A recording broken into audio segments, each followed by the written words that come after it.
Meus prezados, eu creio que a gente vai envelhecendo, né? E Deus começa a se aproveitar daquele cérebro mais experiente, né? Que já viveu muito tempo, já está com os cabelos brancos. E aí Deus se aproveita desta amplitude visual que a experiência dá e começa a instilar pequenos sinais da verdade. E Deus tem a extraordinária capacidade de síntese. Ele tem um poder de resumir, às vezes numa palavra só, a verdade. E aí então, estou aqui diante de outra síntese maravilhosa, que acho que está caindo do céu, e fica bem claro agora o que é que está ocorrendo. Vou tentar explicar para vocês da seguinte forma. Veja bem, quando Deus nos criou, Ele nos deu o livre-arbítrio. E a dádiva do livre-arbítrio pressupõe o quê? Pressupõe que os seres criados tenham vontade própria. Observe bem, os seres criados com liberdade, com livre-arbítrio, eles têm vontade própria. Então, já seres que não têm livre-arbítrio, não têm vontade própria. Eles fazem sempre a vontade do Criador, como se fossem programados, fossem autômatos para fazer a vontade do Criador. Porém, quem tem livre-arbítrio, como nós temos a vontade pessoal, porque esta vontade pode dizer para Deus sim ou não. Pode dizer quero fazer ou não quero fazer. Então aí está a vontade do homem decidindo entre o que quer e o que não quer. Então isso aí é da dádiva do dom do livre-arbítrio, né? Pois bem, então uma vez que o homem foi criado com liberdade, portanto com a vontade livre, podendo escolher aquilo que quer e o que não quer, evidentemente que a queda do homem só iria se dar caso a vontade do homem se levantasse contra Deus. E foi justamente isso que ocorreu no paraíso, lá na história do Velho Testamento, do Adão e Eva, né? Então eles viviam felizes, eles viviam em paz, com saúde, o mundo perfeito, e estaria tudo perfeito e ficaria tudo perfeito se a vontade deles não tivesse se levantado contra a vontade de Deus, né? Porque Deus nos fez livres, com liberdade, mas nossa liberdade tinha o limite da liberdade, é o ponto da responsabilidade pessoal. Então, quando Ele nos fez livres, Ele é como se Ele dissesse assim: vocês são livres para fazer o bem e o mal, mas se fizerem o mal, tem que arcar com as consequências. Portanto, vocês têm que ser responsáveis. Não vou criar seres livres aqui para que façam qualquer burrada, qualquer tragédia e fique por isso mesmo. Não, se você fez uma burrada, você cometeu uma tragédia, assuma a sua responsabilidade e vá pagar pelo seu erro. Então o modelo da criação de Deus é este. Então a liberdade, ou seja, o uso da nossa vontade tem que ser planejado, pensado, para que a pessoa não faça algo que venha a provocar um desastre, uma coisa ruim, tanto para si como para os outros, né? Pois bem, então a nossa vontade, ela foi, na tentação, ela foi o centro, ela foi o alvo da tentação, para que o casal, o primeiro casal, e com ele a humanidade inteira, passasse a colocar o quê? Da seguinte forma: foi isso que o demônio colocou lá para o casal, o primeiro casal, e que caiu para a humanidade inteira. Olha, vocês podem fazer a vontade de vocês. Não tem problema nenhum que vocês desobedeçam a Deus. Não tem problema nenhum. Ele fez vocês livres.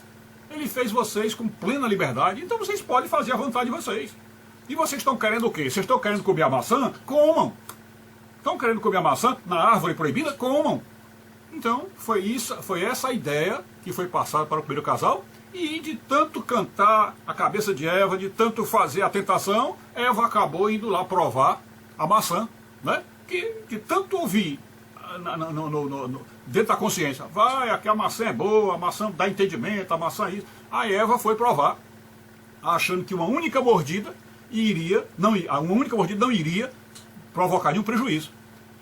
Só que naquela única mordida está um símbolo, que é o símbolo da desobediência, né? Não é a mordida naquela fruta, não é a fruta em si, não é o gosto da fruta, não é nada disso. é a questão da desobediência. Porque quando Deus pediu para que não fosse tocado naquela única fruta, o que estava ali, vamos dizer assim, entre aspas, a magia que estava envolvida ali, era de que existe o ser obediente e o não obediente. Existe isso, o ser que confia e o ser que não confia. E a obediência, assim como a confiança, só pode ser sim, sim, não, não. Ou seja, ou você obedece ou você desobedece. Ou você confia ou não confia. Não existe a meia confiança nem a meia obediência. Então, ali naquela fruta, na maçã, estava o limite entre ser obediente e não obediente. Entre confiar em Deus e não confiar. Não é? Então, no momento em que Eva deu a primeira mordida, ela fez o quê? Não foi a fruta, não foi o ato, não foi aquela árvore, nada disso. Foi a desobediência. Então, no momento que ela cometeu a desobediência, a partir dali, a cabeça deles ficou completamente virada, ao contrário, e passaram o quê?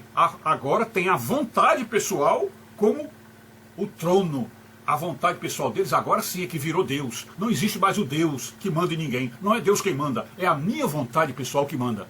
Então, a partir daquele momento, eu me tornei como Deus, entre aspas, e é isso que a Bíblia diz, eles se tornaram como deuses, porque passaram a fazer a vontade deles. Então, eles tiraram a vontade de Deus da vida deles, deixaram a vontade de Deus de lado e passaram a fazer a vontade deles. Então, isso é que ocorreu ali no paraíso. É a entronização da vontade humana. Então, uma vez que no paraíso ficou caracterizado que a maldade começou com essa desobediência que leva a entronizar a vontade humana e descartar a vontade de Deus, então a partir dali está aí bem síntese, bem claramente para nós o que é que ocorre. É que nós seres humanos queremos sempre fazer a nossa vontade. A nossa vontade é o nosso Deus. Aí está a grande idolatria, que os protestantes andam procurando idolatria lá num santozinho, numa estatuazinha, não sei o que, num monumento feito a uma santa. Que besteira é essa? Que besteira é essa? A idolatria está dentro da pessoa. Dentro da pessoa. E que idolatria é essa? É você idolatrar a própria vontade. Você idolatra a sua vontade. A vontade de Deus não existe. É a sua vontade que importa. Aí está a idolatria. Então, se o seu problema, o pecado, é a sua tendência natural, lá desde o paraíso para cá, é a sua tendência de fazer a sua vontade, então está explicado por que as pessoas não mudam, por que as vidas estão perdidas, as pessoas não saem dos seus velhos hábitos, dos seus velhos costumes e continuam sempre caindo na mesma tecla, porque o que você precisa fazer para haver uma conversão, para que você se converta, é deixar de fazer a sua vontade e fazer a vontade de Deus, como está lá no Pai Nosso. E quando nós rezamos o Pai Nosso, a gente diz o quê? Seja feita a tua vontade, assim na terra como no céu. É isso que tem que ser colocado. E nós temos que mudar a nossa vida para fazer a vontade de Deus e esquecer a nossa vontade. Então, todo o problema está aí. É claro que o assunto é muito mais complexo do que isso. É possível que eu talvez tenha que fazer um segundo vídeo, mas, em resumo, aí está a síntese. E se eu me lembrar de mais alguma coisa, eu farei o segundo vídeo para completar isso aí. Fiquem com Deus.